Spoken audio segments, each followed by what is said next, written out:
Hello everyone, welcome back to the channel. Today in this video I'll show you guys how can you easily fix the Cash App blocking payments problem. So let's jump right into it. Now first you open the Cash App application, and then from here you go ahead and tap on your profile icon or profile picture right here. Now from the screen you tap on personal.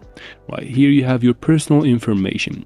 Make sure every information right here is correct in order for you to avoid the Cash App blocking payments problem. Now go back and tap again in the profile picture. This time we need to scroll down all the way down to the bottom. You should find right here the support setting, or basically option. You go ahead and tap on it. Now in this screen again, scroll back down to the bottom again, and then this time tap on contact us chat, available 24/7. Right here you need to go ahead and describe your issue to them. Maybe there is an issue specific to your account that they might need to review or fix. And that is it for this video, guys. I hope it was useful. If it was, please like and comment down below. Don't forget to subscribe for future videos like this one. And as always, thank you very much for watching.